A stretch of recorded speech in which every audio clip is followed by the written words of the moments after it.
that I can tell you about is a young man called Abhishek.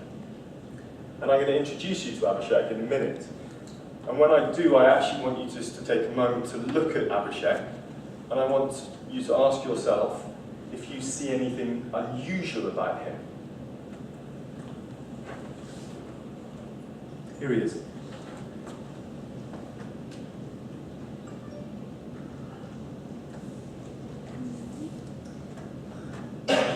So when I first met Abhishek 5 years ago, he was just 14, and he was living with his mother and his father.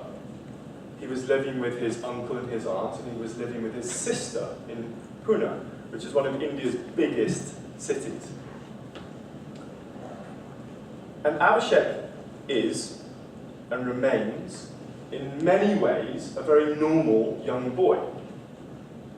In the morning, he would get up and he would go to school. In the evening, he would like to hang out with his friends. And in his spare time, like many of his peers, and like the Germans, he liked to play football. He was also extremely normal in that he was being physically abusive to his mother and his sister. He would hit his sister, and he would scream and shout at his mother for small petty things. What I want to tell you today is that as societies around the world, we're actually raising young men to think that violence and abuse against women is normal and acceptable. And what I want to tell you is that if we give young men the opportunity to challenge violence in their own communities, then they will. And when they do, other young men join them. And together, they will change their own behaviour towards women, and they'll also challenge the abusive behaviour of other men in their communities. And unless we change the way we raise young men, the discrimination and abuse which we continue to see on a day-to-day basis is not going to stop.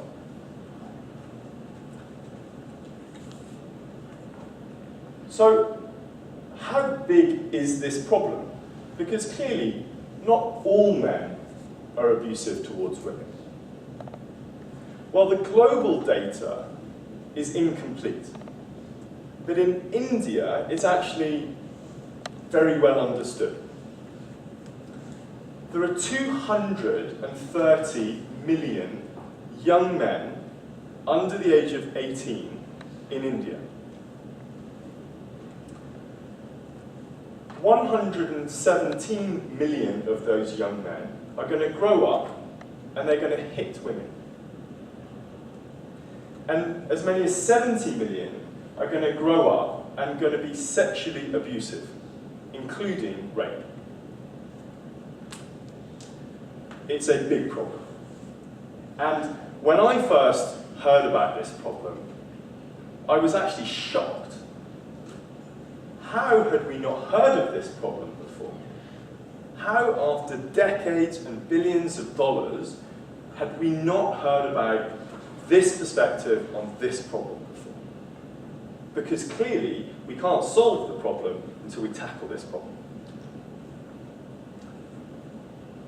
In order to understand why we haven't heard about it before, we actually need to go back to Abhishek.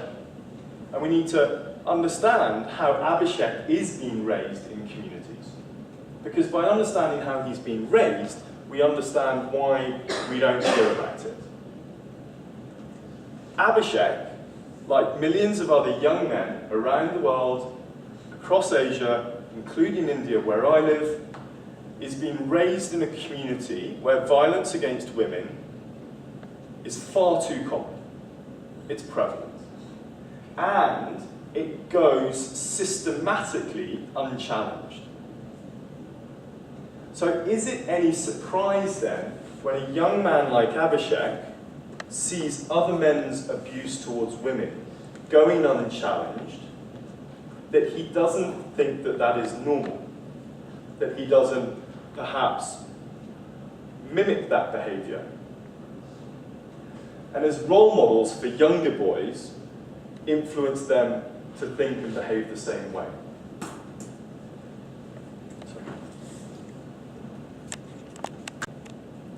These issues of violence and abuse are placed squarely in the realm of women's issues. Not men's issues, women's issues. At university, women's studies. Most of the people who work in the sector are women. And when we talk about this abuse, we talk about Jane was raped. We don't talk about the fact that John raped Jane. If you read the media, the reports normally focus on the women as the subject and not as the men as the perpetrators. And this inaction and this focus on women as the subject of this problem deflects the attention off the men, and that's why we don't hear about it.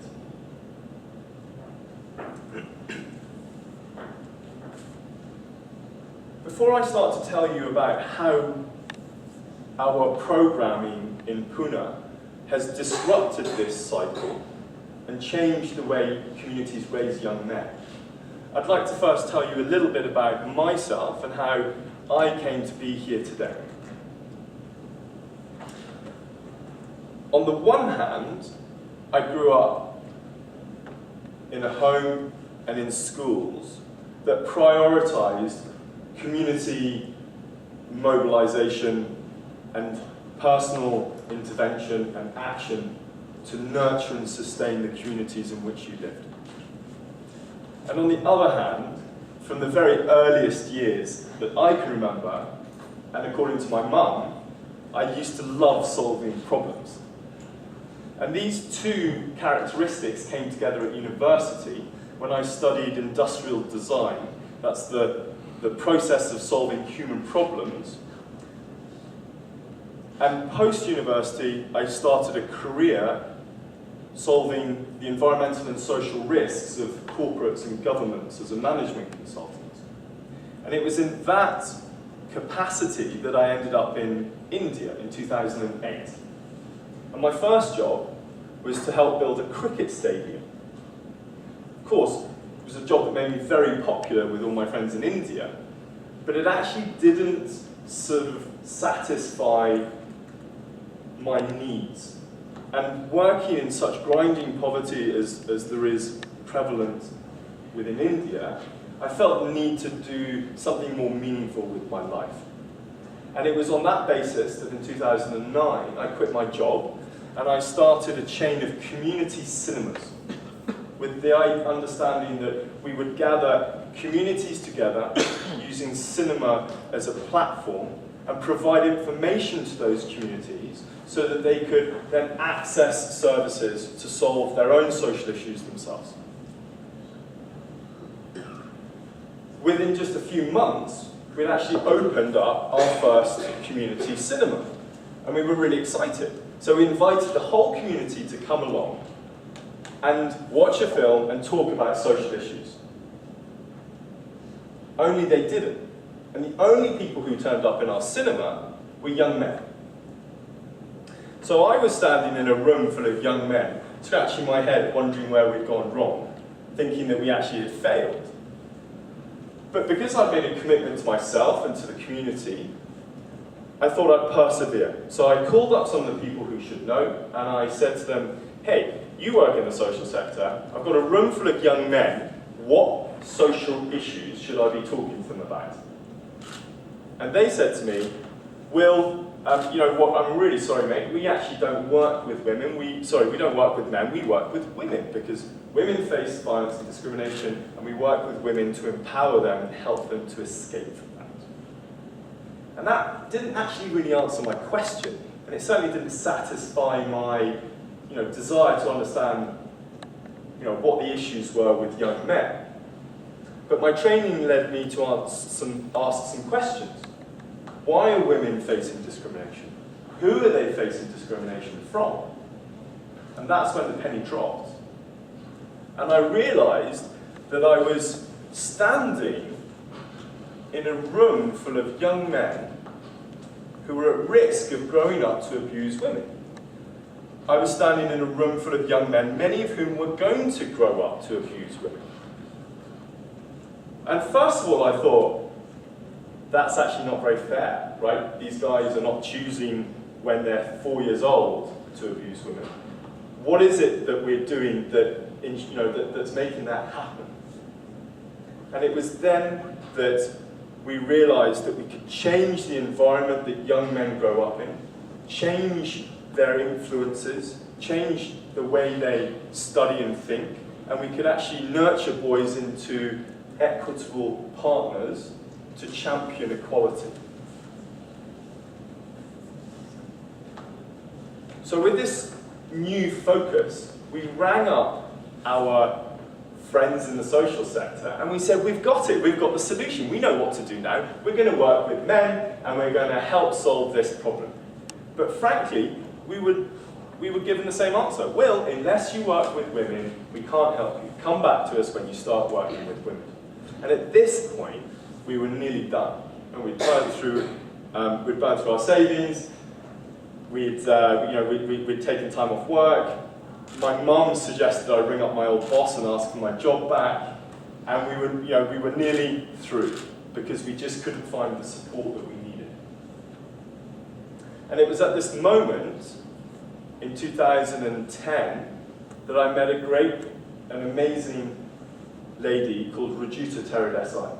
And Rajuta is an Indian lady who grew up in Pune and had decades of experience of facing discrimination at the hands of men in India. And she understood what I was getting at. She also brought the language and the culture. And we decided that we were going to set up a new organization. And with this new organization, this new partnership, and with this focus on working with men, we were able to raise some money. And within just a few months, we were working with hundreds of young men across Pune. We walked into 20 communities across Pune. We got groups to gather on the street, and we asked them straight up. We said, who wants to help us end violence against women? And in every single community that we walked into, young men put up their hands and they said, we want to help. And that was the most extraordinary moment, because everybody thought, and everybody still thinks, that when you would walk into a community and ask that question, people would say, that's not for me. Men would say, that's not for me. But it's not true. In every community that we have walked into, men put their hands up and they say, we want to help. And when we had a group of men in every community who wanted to help, that's when it became difficult. Because they didn't know what to do, we didn't know what to do, we were all going to do this for the first time. And not knowing what to do, we decided to move slowly. And the first thing that we did was that we gathered these young men on a weekly basis in a small community room within their home community. Pretty simple stuff, strip light, fan, the windows, but it was private and quiet. And we talked to these young men about how they had faced discrimination. We talked to these young men about how they had faced violence and how it felt. We talked to these young men about how they had perpetrated discrimination and violence, including to women. And then we asked them how the women might have felt. And having considered their own feelings, they were able to empathize with women. And the process of gathering boys together in a room built this amazing camaraderie amongst these boys. And they began to respect each other for sharing. And they began to trust each other. And it was with this understanding of their role in the problem and what they could do as men as part of the solution, and the confidence gathered with all their friends, that after only 15 weeks, they were actually able to step out into their community and talk publicly about this issue to their neighbours and to their families, bringing 4 key messages. The first message is that violence against women is a massive problem. The second key message is that men's attitudes and behaviours towards women is at the root of that problem. And the third key message is that as men, they were going to take action to help solve that. And the fourth, they were going to work with women to make that happen. The reaction from the community was at first very reserved. You can imagine, this is the first time that these issues are talked about publicly, and they're being talked about by young men, not community activists nor women, but young men. But over time, the community started to rally round us, and the first people to really support us were the mothers, because they were able to see the change in their sons. And one mother who'd seen a change in one son would normally grab the other son and boot him into the program. And there's nothing like a bit of referral to kind of build morale.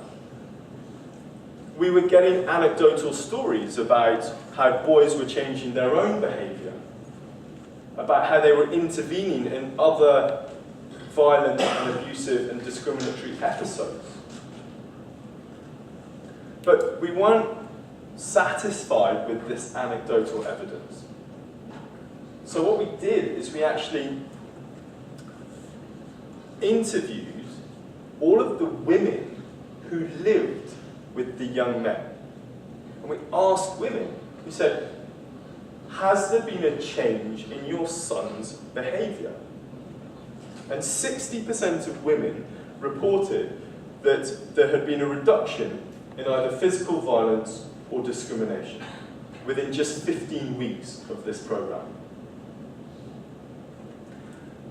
And over the last 4 years of running this program, we've worked with over 1,500 young men who have graduated and completed the program, and a further 1,500 who have enrolled in the program and participated in at least part of it. We've conducted over 500 interviews with women. Over 500 men continue to volunteer in their communities on a weekly basis after the graduation. And in every single one of our communities, there are volunteer leaders, young men who have been through the foundation course, volunteered with us, and trained with us as leaders so that they start to deliver the program and they start to adapt the program to the specific community needs. And one of the most satisfying stories to come out of our program was very early on. 3 women walked up to us as we were packing up one day, and they said to us, thank you. They said, thank you, because for the first time, people who have wanted to help us have not come into the community and asked women to change, but actually come into the community and asked men to change.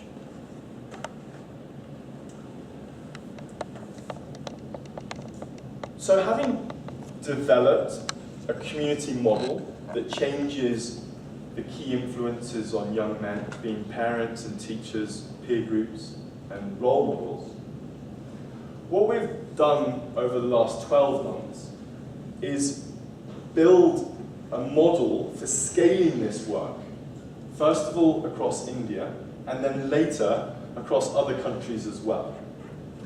And I'm pleased to say that I'm trying to think what day it is today, it's Thursday. Yeah, it's Thursday, all day. So last Friday, we signed a term sheet to scale our work to the northeast of India at a state called West Bengal, where we'll be training 20 great organizations in West Bengal who work well with women. And we'll be training them how to work well with men. what's important about that investment is that it comes from an organisation that's focused on ending the trafficking of women, not on physical violence. Of course they're connected, but specifically the trafficking of women. And that action of investment from an organisation with a different issue focus confirms our assumption that our work is actually method-centric, i.e., working with men can be applied to tackling multiple social issues. And therefore, the investment in developing this program and scaling this program is, the return on that investment is massive, because we can use men in communities to tackle multiple social issues. The plan for our organisation is to, over the next 3 years, deliver our model for scale in West Bengal, and simultaneously develop a third-party evaluation of our program in Pune to demonstrate that, that this community change is happening, and that it is sustainable, and that it is affordable. So that in 3 years' time, we have a body of evidence for a program and a proven model for scale. And with